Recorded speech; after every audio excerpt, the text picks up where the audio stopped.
तो नमस्कार विद्यार्थियों, स्टडी विद शिव की ऑनलाइन क्लासेज में आपका स्वागत है। आगे चलते हैं अपन 3.2 पे। 3.2 के अपन ने लगभग 7 सवाल कर लिए थे। आज की क्लास में अपन आगे चलते हैं और 8वें सवाल से शुरुआत करते हैं। जो 7वां सवाल था अपना, उसके अंदर थोड़ी सी जो समीकरणें थी x प्लस वाई था, उसकी जगह मैंने x माइनस वाई ले लिया था, और जो x माइनस वाई था उसकी जगह x प्लस वाई ले लिया था। इस वजह से जो फाइनल आंसर आ रहा था x तो सेम ही आ रहा था, x में तो कोई गड़बड़ नहीं आ रही थी, परंतु y था उसके अंदर क्या आ रहा था, उत्तर के अंदर थोड़ी सी चिन्हों की गड़बड़ आ रही थी। तो आप उसको सवाल को करो, तब क्या करो, आपको स्क्रीन पे जो मैंने सवाल दिखाया था वो एकदम सही था, परंतु मैंने जो लिखा उसमें जो पेज में लिखा हुआ था उसमें थोड़ी सी माइनस प्लस की गड़बड़ थी, तो उसको आप थोड़ा सा चेक कर लीजिएगा। जो 7वां सवाल है, 7वें का पहला, उसके उत्तर थोड़े से चेक कर लीजिएगा। तरीका वही है सवाल करने का, सिर्फ आप उसमें प्लस और माइनस को चेक कर लीजिएगा। चलिए आगे चलते हैं और 8वें सवाल की बात करते हैं। 8वें सवाल में x ज्ञात कीजिए बता रहा है वो, और दे क्या रखा है, दे रखा है y बराबर 3 2 1 4, और एक इक्वेशन दे रखी है 2x plus y equal to 1 0 minus 3 2, और आपको किसकी वैल्यू निकालनी, x की वैल्यू निकालनी है। तो देखिए अपन इस सवाल को करते हैं। सवाल में देखो दे रखा है y इक्वल टू, क्या दे रखा है अपने को, y इक्वल टू 3 2 1 4 दे रखा है, और एक इक्वेशन और दे रखी है जिसमें दे रखा है 2x plus y equal to 2x plus y equal to 1 0 minus 3, और क्या दे रखा है 2 दे रखा है। तो इसको करते हैं, देखो कैसे x की वैल्यू कैसे निकालें।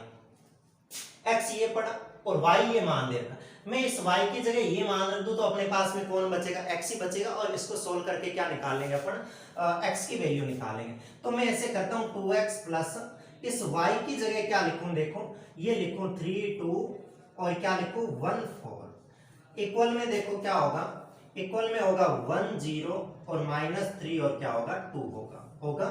यहां से देखो 2x इक्वल टू क्या आ जाएगा, मैं इसको क्या करूं, इधर भेज दो, तो ये तो यहीं पे पड़ा है 1 0 माइनस 3 और 2, ये तो यहीं पे पड़ा है, इसको इधर भेज दो तो ये माइनस का आ जाएगा, माइनस में आ जाएगा 3 2, और क्या आ जाएगा 1 4 आ जाएगा। अब क्या करो, देखो 2x इक्वल टू क्या आएगा, यहाँ से 2x इक्वल टू यहाँ से निकालो तो देखो 1 माइनस 3 इक्वल टू कितना आ जाएगा, माइनस का 3, सॉरी माइनस का 2 आ जाएगा।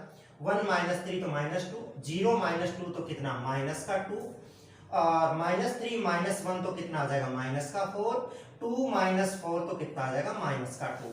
मुझे तो किसकी वैल्यू चाहिए, x की वैल्यू चाहिए, तो वो 1/2 आ जाएगा इधर, क्योंकि 2 गुना में इधर आके 2 भाग में हो जाएगा, और मैट्रिक्स है इसके पास में -2 -4 और -2।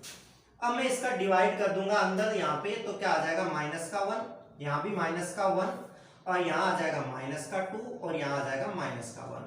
तो इस हिसाब से अपना जो ये x है, 8वें सवाल के अंदर जो x निकालना था वो क्या आ गया, -1 -2, और क्या आ गया -1। ये 8वां सवाल था, इसमें x का मान ये होगा। आपको ये अगर उतारना है तो इसको उतार लीजिए, नहीं तो मैं इसको डिलीट करूं, और आगे चलते हैं अपन अगले सवाल 9वें सवाल पे। सारे सवाल एकदम आसान है, आप करोगे, हाथ से प्रैक्टिस करोगे तो अपने आप आपके समझ आने लग जाएंगे। आगे चलते हैं और देखिए आपके स्क्रीन पे 9वां सवाल, और 9वां सवाल कह रहा है आप x और y ज्ञात कीजिए। जैसे 7वां सवाल था ना, वैसे ये सवाल है, x और y ज्ञात करना है, जिसमें उसमें तो अलग अलग 2 समीकरणें दे रखी थी 7वें सवाल में।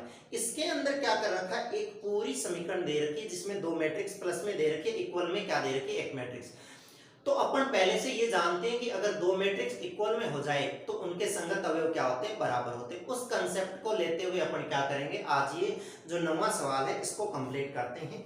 मैं लिखता हूं, देखिए सवाल दे रखा है, क्या सवाल दे रखा है, 2 गुणा के रूप में अदिश गुणा में दे रखा है 1 3 0 x, एक मैट्रिक्स दे रखी है, और इसके प्लस में एक और मैट्रिक्स दे रखी है जिसमें लिखा हुआ है y 0 और 0 1 2, y 0 और क्या लिख रखा है 1 2, और इक्वल में दे रखी है एक और मैट्रिक्स जिसमें लिख रखा है 5 6 और 1 8। चलिए ये मैट्रिक्स दे रखी है अपने को, इसको करते हैं, देखो कैसे करें। पहले तो आपको पता है कि पहले क्या करते हैं अपन, गुणा करते हैं। तो पहले मैं क्या कर दूं, इसकी गुणा कर दूं, इसके अंदर गुणा कर दूं तो देखो क्या होगा, 2 के अंदर गुणा करवा दूं तो इसमें क्या आएगा, देखो 2 1 जा 2, 2 3 जा 6, 2 0 0, और 2x कितना हो जाएगा, 2x हो जाएगा। हो जाएगा। प्लस में देखो क्या आएगा, ये y ये तो सेम ही रहेगा ना, y 0 और ये हो जाएगा क्या 1 और 2, और इक्वल में क्या आ जाएगा, देखो ये आ जाएगा 5 6 1 और 8। सही है। क्या किया मैंने, कुछ नहीं किया, उसकी अदिश गुणा थी, उस गुणा को अंदर क्या कर दी, गुणा करवा दी। आगे चलिए देखो आगे क्या करते हैं, इनको संगत अवयवों को जोड़ लेते, जुड़ते हैं तो देखो क्या मैट्रिक्स बनेगी, 2 + y 2 + y, 6 + 0 तो 6 आ जाएगा, ये 0 + 1 तो क्या आ जाएगा, 1 आ जाएगा, 2x + 2 तो क्या आ जाएगा, 2x + 2 आ जाएगा। तो इस हिसाब से ये जो मैट्रिक्स आई इनका योग आ गया, और इसके इक्वल में क्या दे रखा है, ये दे रखा है 5 6 1 और 8। अब क्या करते हैं, अपन जानते हैं कि दो मैट्रिक्स अगर बराबर हो जाए तो इनके संगत अवयव आपस में क्या होते हैं, बराबर होते हैं। तो इनको बराबर करते हैं कैसे, मैं यहाँ पे लिख दूं, क्या करूं मैं, संगत अवयवों की तुलना करने पर, क्या लिखूं, संगत अवयवों की तुलना करने पर। तो देखो इसके बराबर ये अवयव होगा तो मैं लिख सकता हूं क्या, 2 + y = कितना लिख सकता हूं, 5। तो यहां से y = निकालूं तो 5 वो इधर आके -2 हो जाएगा, तो y = कितना बचेगा, 3 बच जाएगा। तो y की वैल्यू कितनी आ गई अपने पास में, 3 आ गई। अब x निकालना है तो इनको बराबर कर देता हूं, तो देखिए क्या करूं मैं, 2x + 2 = कितना, 8, 2x = ये इधर जाके माइनस का हो जाएगा तो 8 - 2, तो 2x = कितना आ जाएगा, 6, और x = कितना आ जाएगा, 6/2, यानी x = कितना आ गया, 3 आ गया। तो इस हिसाब से x और y जो आएंगे वो क्या आ जाएंगे, 3 आ जाएंगे। तो इस हिसाब से ये जो सवाल था अपने पास में कौन सा, 9वां सवाल, ये 9वां सवाल इस हिसाब से सोल्व हो जाएगा। तो आप इसको उतार लीजिए और अपन आगे चलते हैं सवाल नंबर 10 पे।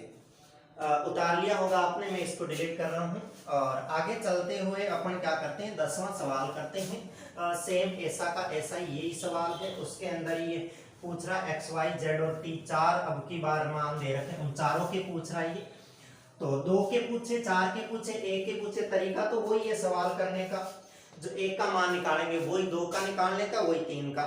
अब की बार सवाल देखो आपके सामने है, ये कह रहा है प्रदत्त समीकरण को x y तथा z के लिए हल कीजिए। सेम ही सवाल है अभी जो किया था वो। अब की बार x y z t 4 मान निकालने, और मैं लिख देता हूं, देखो आपके सामने जो इक्वेशन लिख रखी है उसने मैट्रिक्स के रूप में 2, और फिर अंदर मैट्रिक्स है x z y t, x z और क्या लिख रखा है, y और t, फिर लिख रखा है प्लस अदिश गुणा में 3 लिखा हुआ है, 1 - 0 1 - 1 और फिर क्या लिख रखा है, 0 और 2, और इसके इक्वल में क्या लिख रखा है, मल्टीप्लाई में 3 है, और 3 5 4 6 है, 3 5 4 6 है। ये सवाल है अपने पास में, सेम सवाल है अभी जो था। पहले क्या करवा दो, गुणा करवा दो, पहले गुणा करवा दो तो क्या होगा, देखो 2 को x से गुणा करवा दो तो क्या होगा, 2x, 2 को z से करवा दो तो क्या होगा, 2z, 2 को y से करवा दो तो क्या होगा, 2y, और 2 को t से करवा दो तो क्या होगा, 2t। प्लस में देखो ये हो जाएगा, 3 को 1 से करवाएं तो 3, 3 को -1 से करवाएं तो -3, 3 को 0 से करवाएं तो 0, 3 को 2 से करवाएं तो 6 इक्वल टू, इसकी भी अंदर गुणा करवा देता हूं, 3 3 जा कितना 9, 3 5 जा कितना 15, 3 4 जा कितना 12, और 3 6 जा कितना 18 हो जाएगा ऐसे। अब क्या करें अपन, अब इसको जोड़ लेते हैं पहले, जैसे अभी जोड़ा था।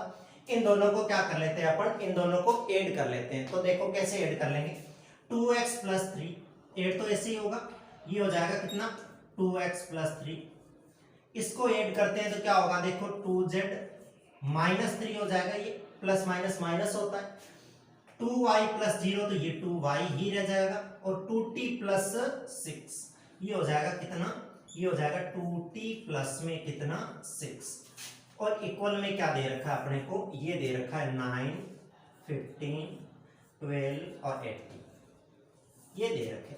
अब वही काम में क्या करूं, यहाँ पे तुलना कर दो। तुलना करना अपन जानते हैं, तुलना कैसे करते हैं, संगत अवयवों की। इसके इक्वल में कौन आएगा, 9 आएगा, तो मैं लिख देता हूं 2x + 3 इक्वल टू कौन आएगा, 9 आएगा। तो 2x इक्वल टू 3 इधर जाके घट जाएगा तो कितना बचेगा, 6, x इक्वल टू ये भाग में जाएगा तो कितना बचेगा 3। इतनी तो शॉर्टकट गणना कर ही सकते हैं अपन। गणित के विद्यार्थी हैं, ठीक है। यहाँ से इसको बराबर कर दूं तो 2y बराबर कितना आएगा, 12 आएगा। 2y इक्वल टू कितना, 12। तो y इक्वल टू ये दो भाग में जाएगा तो 12 के भाग में 6 2 जाएगा तो कितना आ जाएगा, 6 आ जाएगा। फिर इनकी तुलना कर देते हैं तो 2z माइनस 3 यहाँ से कर देता हूँ तुलना, 2z माइनस 3 इक्वल टू कितना होगा, 15, क्योंकि इसके संगत अवयव कौन सा होगा, ये वाला होगा। तो ये आ जाएगा 2z इक्वल टू, ये उधर जाके जुड़ जाएगा तो ये 15 और 3 18 हो जाएंगे, और z बराबर 2 भाग में जाएगा तो कितना हो जाएगा, z का मान 9 आ जाएगा। और अगर यहाँ से t की तुलना कर लेते हैं तो 2t प्लस 6 इक्वल टू 18 दे रखा है, तो मैं यहाँ से लिख दूँ, देखो क्या, 2t प्लस 6 इक्वल टू क्या दे रखा है, 18 दे रखा है। तो यहाँ से 2t इक्वल टू ये 18 इधर जाके घट जाएगा तो कितना हो जाएगा, 12 बच जाएगा, और t बराबर ये डिवाइड में जाएगा तो कितना आ जाएगा, 6 आ जाएगा। तो अपने जो यहाँ पे मान आए x y और z के, x का मान आया 3, y का मान आया अपने पास में 6, z का मान आया 9 और t का मान आया कितना, 6। तो इस हिसाब से ये जो सवाल थे अपने, कौन सा, 8वां 9वां और 10वां सवाल, ये सवाल तीनों लगभग एक जैसे ही थे। ये दो सवाल तो 9वां 10वां तो सेम ही था। दो में एक क्या दे रखी थी, सीधी सी समीकरण दे रखी थी जिसके अंदर 3 मैट्रिक्स दे रखी थी, और 2 मैट्रिक्स बराबर होती है तो अपन उनके संगत अवयवों की तुलना करके उनको क्या कर लेते हैं, उनके मान निकाल लेते हैं। तो इस हिसाब से अपन ने इनके क्या किए, मान निकाल लिए। तो आज की क्लास में तो अपन इतने ही सवाल करते हैं 10 तक की। आगे की क्लास में अपन आगे सवालों के साथ में मिलते हैं, तब तक के लिए धन्यवाद।